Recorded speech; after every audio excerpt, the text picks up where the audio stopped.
This anime is actually banned and killed its director's career. But don't you all miss the beautifulness of 90s anime? I mean, everyone looked cool and mature and had a distinct style. Now everyone looks the same, boring and 2D. But this, oh, this is art. Beautiful art. I want to marry this. What was I talking about? Oh right, Kite. Kite is an anime film that was actually split into 2 episodes and has 3 different versions. Why 3 different versions? Well, because it's cool as fuck.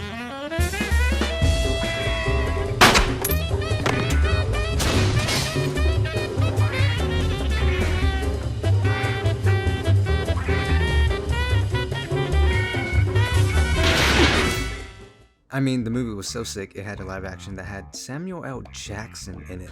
It's like somebody used a landmine to clear their sinuses. The movie wasn't that good, but who doesn't like Samuel L. Jackson? To be a bit serious for a moment, if you can't handle a specific word that rhymes with apes, then don't watch this video, or this anime. Getting that out the way, Kite is pretty awesome. It's just the excessive amount of FedEx. There's so much, in fact, that this anime gets labeled as a rather than a movie. It's a shame, because the director is a pretty cool guy. Yasuomi Umetsu. I came up with the title of the video because if you go on his wiki page, this is all you get. That's literally all that pops up. I did not edit this. I say it's a shame because Umetsu is one of those directors / animators that have such a good visual appeal that burns itself into you. I'll talk more about him later. I never understood why people take movies so seriously, especially if you can tell, not even 6 minutes into the movie, a guy is holding McDonald's fries that say "make fat" on it. If that isn't a big sign of, if that isn't a sign, then I don't know what is. Let's pray that this video won't get taken down. This also isn't really a recommendation video, but take it how you want. Now, let me tell you about this violent and adrenaline-inducing anime. Kite.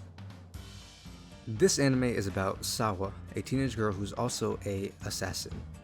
That's it. She teams up with Obaru, who's also an assassin, and that's how the movie starts. If you do plan to watch this movie, I recommend watching the dub. It's hilarious and it makes the whole movie a fever dream. Yeah, how about again this weekend? Give me a call later. I am, of course, talking about our usual recreational activities, if you catch my drift. There's only 4 main characters: Sawa, Obaru, Akai, and Kanye. No, not that Kanye. This Kanye. This movie isn't hard to follow or understand. The dialogue is enough to make it a 10 out of 10. It feels real, and maybe it's because I'm watching the dub, but honestly, it feels pretty real to me. You got my jacket wet, kid. What thou, piece of crap? Go home and wash it yourself, you old fart! See, that's real.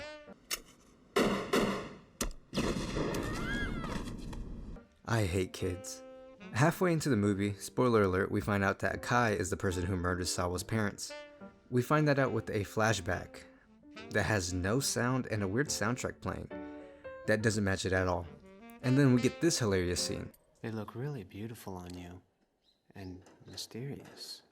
They were made from the blood of my parents. Okay, let's go. Huh? When rewatching this film, I realized how funny some scenes were and how unneeded they are, but without these scenes, the film wouldn't work. And I praise that. The storytelling for Kite is done really well, surprisingly, for an hour-long film. It manages to perfectly fit everything in its runtime, and has a lot of violence that's balanced with the emotional message. Similar to Akira, animes around the 90s were seen as cartoons or childlike, but when these animes started coming out, it made people realize, oh, this is good. Kite is able to dive into these mature themes and not hold back, and it has some balls. Like a lot of other animes that came out in the 90s, I never really felt bored when watching this movie.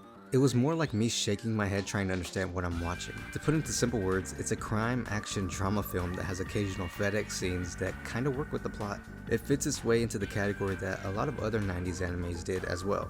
But Kite, in my opinion, did it better. Now, let's get to my favorite part of the movie. The animation. I may be biased, but just like every other 90s anime, it holds up, and possibly even succeeds some ongoing anime. Kite looks pretty good, especially for being a hand-drawn anime. If you haven't gotten it yet, it has a lot of violence in it. and the blood and gore look amazing and fun. All the goo and squishy stuff splatter all over the place like a bug on your windshield when you're driving on the highway. Yuck. Get off. Kite goes above and beyond with it. Sawa has these explosive, penetrative bullets that blow up and lead to even more gore. Imagine Cowboy Bebop and Mortal Kombat having a baby. Yeah, that's what Kite is. The fights are realistic and detailed. It had me glued to the screen. But it does have some flaws. The music. I mentioned earlier that there was music playing when it wasn't suited, and it did distract me for a bit.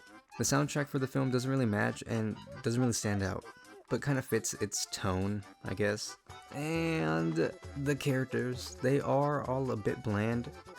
Maybe it's because I was watching the dub, but the only one that isn't bland is Sawa.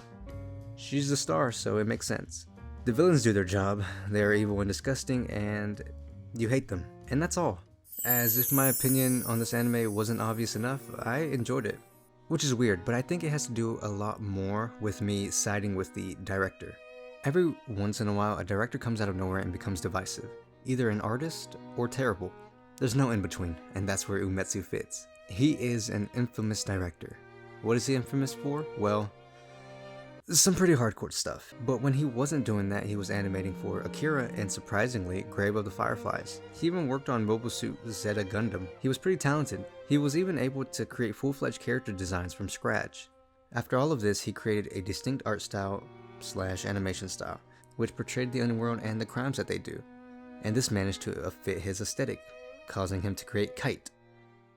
And it made numbers. It even made its way to Hollywood, and that's where it received a live action. With, you remember Samuel L. Jackson? But wait, there's more. Tarantino got Chiaki Kiriyama to study Sawa. I know it sounds like he's doing a great job and he's booming right now, but you must have forgotten that. With the release of Kite, it was banned in the US and Europe and Asia. When it got its censored version, it was released everywhere. Kite was recognized as a really long ass, and sadly, this is where he drifted off and will most likely be known as a ass artist.